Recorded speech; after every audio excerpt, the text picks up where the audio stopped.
रविशंकर जी, बिहार की राजनीति के इतने बड़े लीडर हैं आप, और बिहार में क्या हुआ?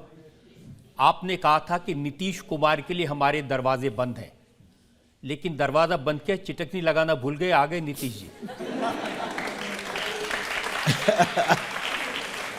देखिए, आपको ये सवाल पूछने का पूरा अधिकार है। आपने सही कहा, उन्होंने कहा था अब मैं कभी नहीं जाऊंगा। उन्होंने कहा था मर जाना कबूल है, इनके साथ नहीं जाऊंगा। बिल्कुल। नीतीश जी पर्सनली ऑनेस्ट है, let's be very clear, personally honest है वो। लालू जी के यहाँ 5-5 गेट खुले हुए थे, समझ गए आप? एक गेट, बेटी का गेट, बड़े बेटे का गेट, पत्नी का गेट, छोटे बेटे का गेट, वो कुछ कर नहीं पा रहे थे। और उनकी तबीयत खराब हुई, जो अंदर से टूटे हुए थे, तो कहा हम लोग का भी था कि ये आप चल नहीं सकते। तो हमने कहा पहले नहीं मालूम था क्या? कहा उन्होंने कहा था, लेकिन अब बताइए, चारा घोटाले में लालू जी 4-4 केस में जेल चले गए, फिर भी जमीन दो नौकरी लो। यही तो है रेलवे का स्कैम। और उन्होंने अपने जात के लोगों को भी नौकरी दिया जमीन लेने के बाद। ये क्या है? ये जो लूट की हवस है, ये कब तक चलेगी? लेकिन देखिए, आपने नीतीश जी के बारे में क्या कहा था, आपको याद दिलाता हूं। आपने कहा, मैं सब जानता हूं, आप जितना बोल रहे हैं उससे अधिक बोला था मैंने। आपने तो मीडिया से कहा कि ये क्या हो गया नीतीश बाबू को, बिहार इनसे संभलता नहीं, ये दिल्ली संभालना चाहते हैं और ये सपने देख रहे हैं प्रधानमंत्री बनने की। देखिए, ऐसा है, जो चीज़ रिकॉर्ड पर है वो सच्चाई है। जब हमारे विरोध में थे तो हमने कहा था, लेकिन हमें ये बताइए कि वो छोड़े क्यों? ममता जी को साथ लाया उन्होंने, राहुल गांधी से मिलने गए, वहाँ महाराष्ट्र में मिलने गए, सबको जुटाया, और जुटाने के बाद नीतीश तू साइड हो जा, बाकी नेतागिरी हम करेंगे। ये क्या मतलब है? तो उनको लगा कि एक तरफ, देखिए, उनको लगा सो लगा, लेकिन प्रशांत किशोर ने सही बात कही। उन्होंने कहा कि मोदी जी को लगा कि अगर ये इंडिया गठबंधन तोड़ना है तो नीतीश कुमार को पहले पलटा दो। मोदी जी को किसी सहारे की जरूरत है क्या? पूछ ली, जनता बैठी हुई है, हो गई बात। लेकिन मोदी जितने बड़े नेता हैं, तो वहां जो कह रहे थे कि चट्टानी एकता है इंडिया गठबंधन की, कहते थे ना, तुमने देखा तो सामने सामने आ गया। अब रोज, आज मैंने सुना कि आपके आने के पहले महाराष्ट्र भी टूटने के कगार पर है। मैंने आते आते एक खबर मिली। देखिए, मैं चाहता हूं कि हमारे जितने साथी बैठे हैं एक बात को समझें, हम रिश्ता बनाते हैं तो बनाते हैं।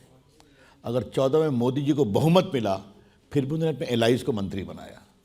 19 में और बड़ा बहुमत मिला, फिर भी एलाइज को मंत्री बनाया। तो इसे कहते हैं रिश्ता निभाना। यहाँ रिश्ता कब बनता है, कब बिगड़ता है, कब टूटता है, कुछ पता ही नहीं चलता है।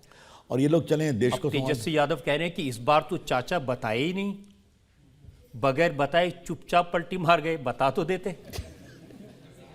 अब देखिए, तेजस्वी यादव छोटे हैं, तो मैं थोड़ा अपना स्तर मेंटेन करता हूँ। अब उनके और उनके पिताजी में और उनके चाचा में क्या बातचीत हुई थी, हमें क्या पता है। लेकिन मैं आपसे एक बड़ी बात रजत जी कहना चाहता हूँ।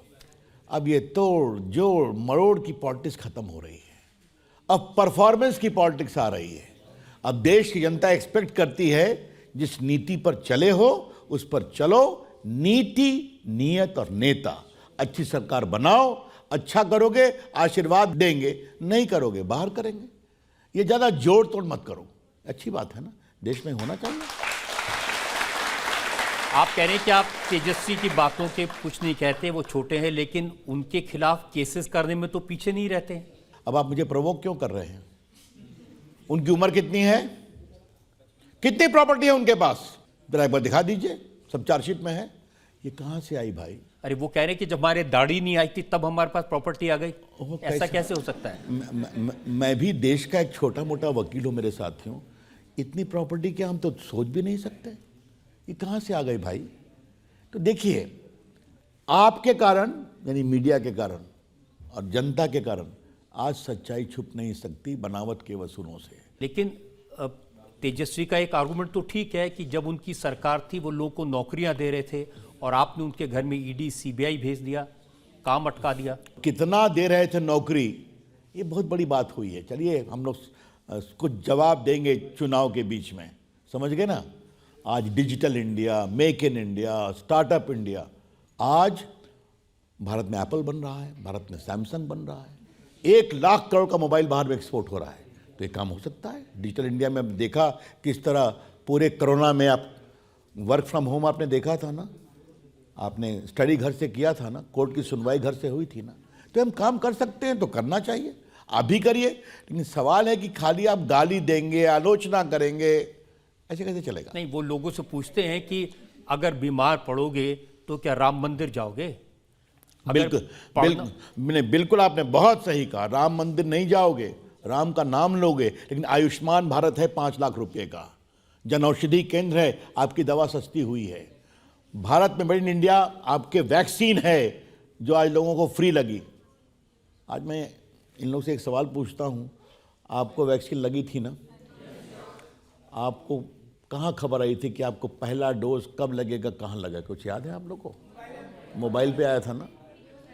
ये सारा काम मोदी जी के निर्देश पर मैं ही देख रहा था बाकी लोगों के साथ में। 220 करोड़ डोज लगा देश में, आपके मोबाइल पर खबर आई। ये काम हो सकता है, भारत में हुआ है ना। यही तो है डिजिटल इंडिया, कि आपको बिल्कुल एक्सेस करना, सूचना और सब कुछ जानकारी। तो ये देखो भैया, ईमानदारी से काम। उनका सवाल ये भी है कि अगर भूख लगेगी तो मंदिर से क्या होगा? मंदिर की जगह ये जो करोड़ों रुपया है ये लोगों के खाने के लिए काम आता है। नहीं, बहुत 80 करोड़ लोगों को खाना खिला रहे हैं ना फ्री में। ऐसा नहीं है। देखिए, आज गरीबी बहुत कम हुई है। हमारी सोच क्या है और हमारे प्रधानमंत्री की, हमारी विचारधारा की, इस देश में मंदिर भी जरूरी है और ईमानदारी से काम भी जरूरी है। सनातन का सम्मान भी जरूरी है और सुशासन भी जरूरी है। तो ये दोनों काम हो रहा है, तो इसमें दिक्कत क्या है? सुरक्षा भी जरूरी है। कोई भारत की ओर देखेगा तो पिटाई भी करेंगे और आवश्यकता हुई तो घर में घुसकर भी मारेंगे। ये भी होना चाहिए, क्यों नहीं होना चाहिए?